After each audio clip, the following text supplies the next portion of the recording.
Sa harap ng kamera, animoy anghel ang mga artistang ito. Pero ang hindi ninyo alam, ito pala ay may nakatagong sama ng ugali. Kaya naman sa videong ito, itatampok natin ang ilang mga artista na mayroong attitude problem. Disclaimer lamang po bago tayo magpatuloy. Ang mga impormasyon na ating ibabahagi sa videong ito ay mula sa mga balita sa telebisyon at mga artikulo sa mga pahayagan sa Pilipinas. Kung bago pa kayo dito sa ating channel, huwag kalimutan na mag-subscribe at i-hit na rin po ang notification bell para ma-notify kayo sa ating mga latest videos.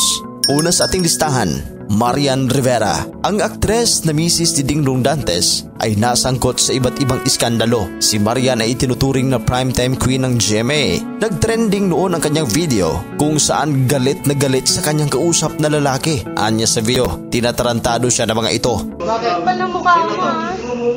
O, ba't ngayon ganyan ka? Bakit ba dami nanonood sa'yo? Ay, mabait ka. Kaya pinatarantado mo ako kung ano nakakarinig sa'yo. Maliban dito, inireklamo din siya sa set ng Supermom dahil umano sa hindi magandang work ethic nito. Ayon sa artikulo, kung wala sa mood ang aktres ay bigla na lang daw itong umaalis sa taping. Tinawag naman ng primadona ang aktres ng isang artikulo sa Filipino Journal dahil umano sa hindi magandang ugali nito sa set. Pinalaga naman ito ng asawa ng aktres na si Dingdong Dantes at tinawag ang ulat bilang mga malicious write-up.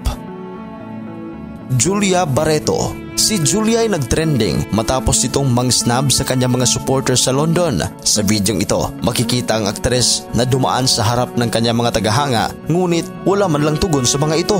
Hi, Julia! Hi, Julia! Hi, Kit! Bye, Julia! Bye, Julia! Saan sila?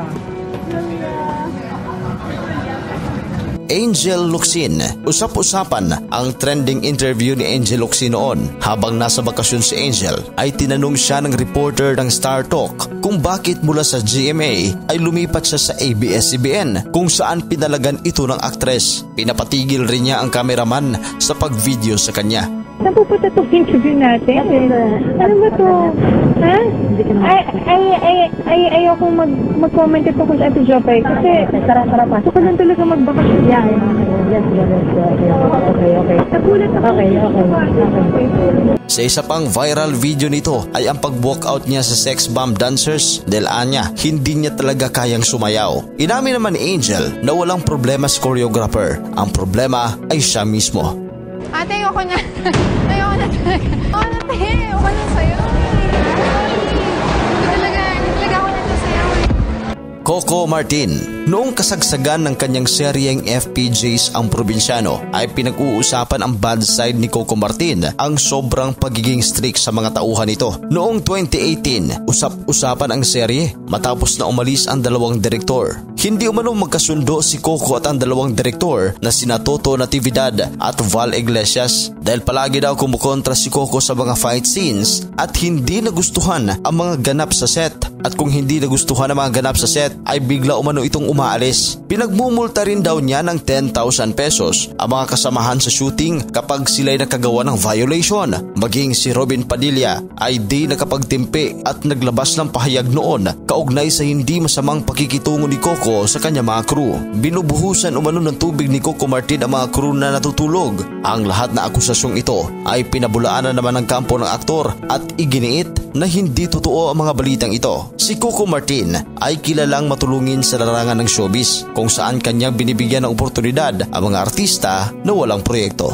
Hanggang maaari ayoko nakikita na may nagsi-cellphone, naglalaro. Dahil nagtitake, tas naglalaro ng cellphone. Sabi ko, binabayaran tayo ng kumpanya. Kung ikaw ba ang boss, matutuwa ka ng tao mo naglalaro-laro lang dyan. Barbie Imperial. Noong December 2019, inireklamo si Barbie Imperial ng kanyang personal assistant na nagngangalang si Annalyn Revilla. Dumulog ito sa programa ni Raffy Tulfo upang ireklamo si Barbie dahil sa kanyang di umano'y pang-aabuso. Ayon pa kay Revilla, ginagawa siyang kasambahay ng aktres at ng pamilya nito imbis na PA ang kanyang trabaho. At isa pa, 7,000 pesos a month lang daw ang sinasahod niya buwan-buwan. Nang tawagan naman ni Raffy Tulfo ang aktres, tumanggi siyang mag-public apology. Sa halip ay pumayag na lamang siya na sarilinin ang usapan at bayaran ang kulang na pasahod kay Revilla. Maine Mendoza. Noong 2016 ay pinag-uusapan ang ugali ni Maine Mendoza matapos umano itong mangsnab sa kanyang shoot sa Preview Magazine. Ito kasunod ng post ng isang Luis Banta na masama umano ang ugali ng aktres. Itinanggi naman ng Preview Magazine na si Luis Banta ay hindi affiliated sa Preview Magazine. Maricel Soriano. Noong July 2011, inireklamo ang Diamond Star na si Maricel Soriano dahil sa reklamo ng dalawa nitong kasambahay nang umano'y pambubugbog sa condominium unit nito sa Makati City. Inireklamo ng pambubugbog ang aktres ng mga kasambahay niyang si May Cochuela, 22 anyos, at Camille Acojedo, 18 anyos. Binantaan pa daw sila na patayin.